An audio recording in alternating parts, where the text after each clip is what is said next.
આપ્તસૂત્ર દાદા સદ્ગુરુએ નમો નમઃ। સૂત્ર નંબર 1।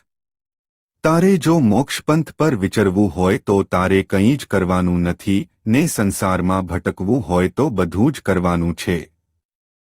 સૂત્ર નંબર 2। સંસાર વ્યવહાર ક્રિયાત્મક છે અને આત્મવ્યવહાર જ્ઞાનાત્મક છે।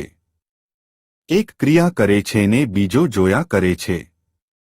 કરનાર ને જાણનાર બે એક હોય જ નહીં, જુદા જ હોય, જુદા હતા, જુદા છે ને જુદા રહેશે। સૂત્ર નંબર 3।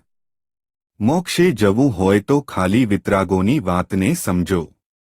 વિતરાગો શું કહેવા માગે છે એટલું સમજો, એમ જ કહેવા માગે છે, બીજું કશું જ નથી કહેવા માગતા। સૂત્ર નંબર 4। અણસમજણથી સંસારને, સમજણથી સંસારનો વિનાશ। જ્ઞાની પુરુષ બધી જ જાતની સમજણ આપી દે, તે પછી શાસ્ત્રો વાંચવા ના પડે। સૂત્ર નંબર 5। જ્ઞાનની માતા કોણ? સમજ। એ સમજ ક્યાંથી પ્રાપ્ત થાય? જ્ઞાની પાસે સમજો। સૂત્ર નંબર 6। જ્ઞાન જાણવાનું નહીં।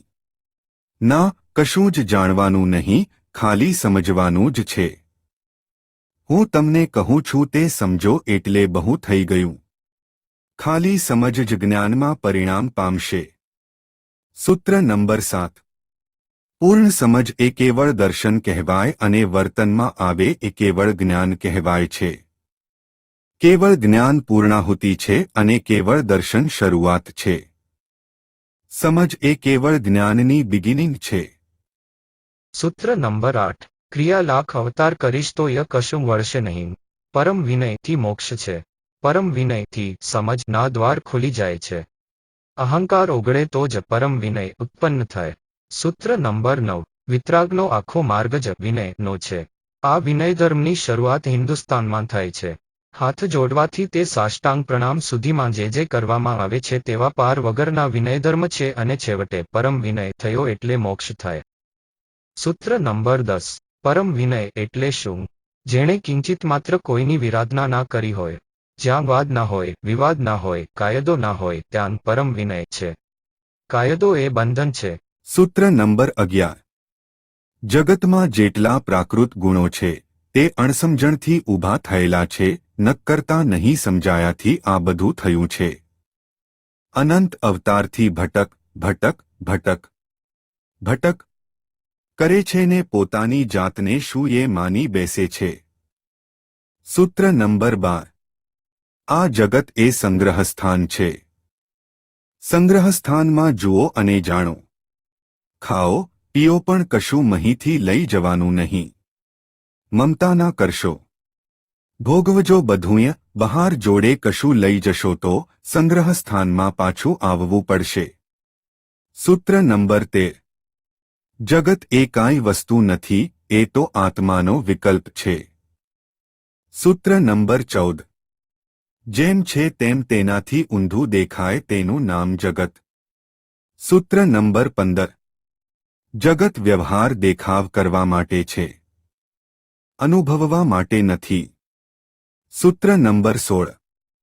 The world is the puzzle itself, but it is always in principal. સૂત્ર નંબર 17। આ જગતની ચીજો બીજ સ્વરૂપે નથી, ફ્રૂટ સ્વરૂપે છે। આ તો ખેતર તૈયાર લઈને જ આવ્યા છે, ડુંડા જ લણવાના છે। સૂત્ર નંબર 18। જગત એટલે ઊંધે રસ્તે ખેંચવું તે। ઊંધે રસ્તે ના ખેંચતા તો જગત સ્વર્ગ જેવું જ થઈ ગયું હોત ને। સૂત્ર નંબર 19। બે વસ્તુ છે જગતમાં, પોષવું અહમ યા ભગ્ન। આ જગતમાં આ બધાનો અહમ પોષાય છે કે ભગ્ન થાય છે। બેમાંથી ત્રીજું કશું બનતું નથી। સૂત્ર નંબર 20। જગત નાકામનું નથી, પણ કામ લેતા આવડવું જોઈએ, કારણ કે બધા ભગવાન છે, જુદા જુદા કામ લઈને બેઠા છે। માટે ના ગમતું રાખશો નહીં જગતમાં। જય સચ્ચિદાનંદ.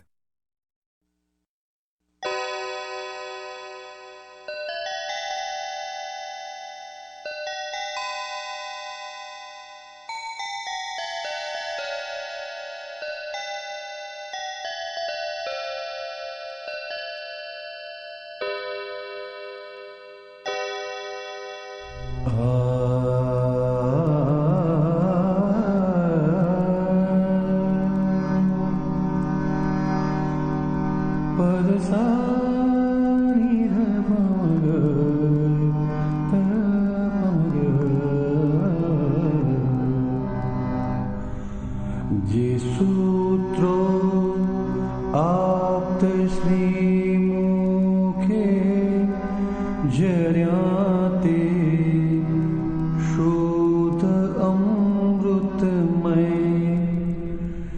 પરમ આત્માર્થની કૂંચી શુદ્ધાત્મા જાણીએ જગલે વિચરવું હોય મોક્ષ પથે તો કરવાનું નથી કઈએ ભટકવું હોય સંસારે તો કરવાનું ઘણું બધું એ જવું હોય મોક્ષ માર્ગ પર તો સમજો વિતરાગી વાત સમજથી વિશ્વનો વિલય મહાસિદ્ધાંત નિર્વિવાદ સમજ છે જ્ઞાનની માતા પિતા છે જ્ઞાની આપ્ત સ્વજન છુપ્યું છે જ્ઞાન જ્ઞાની હૃદય સમજીએ જ્ઞાન મૂળ પરિણમ પ્રથમ આવે છે દર્શનમાં પછી આવે છે વર્તનમાં સમજ શરૂઆત પ્રયોગે નિપુર્ણા હોતે જ્ઞાન કેવલ પરમ વિનયથી ખુલે છે સમજના દ્વાર આપોઆપ અહમ સંપૂર્ણ ઓગળતા શરૂ થાય આત્માનંદ આમાં નથી યા કાયદા બંધન સ્વકાર્યે પૂર્ણ આરાધક પરમ સત કામના ગ્રાહક કદી ના થાય વિરાધક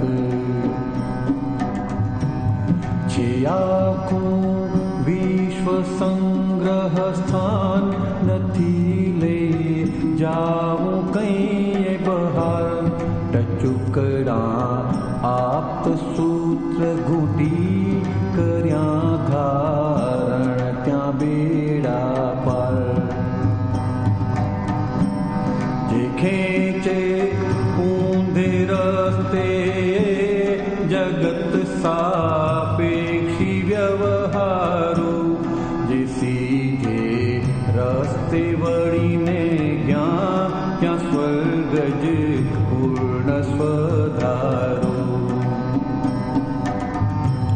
જગત કંઈ સાચી વસ્તુ નથી ફક્ત વિકલ્પ આત્માનો બધા પાત્રો છે નાટ્યાત્મક જો સંયોગ દેહ આત્માનો અહો આપ્ત સૂત્રોમાં બધાએ શાસ્ત્રનો મર્માર્થ મનન વિચારી વાગોડો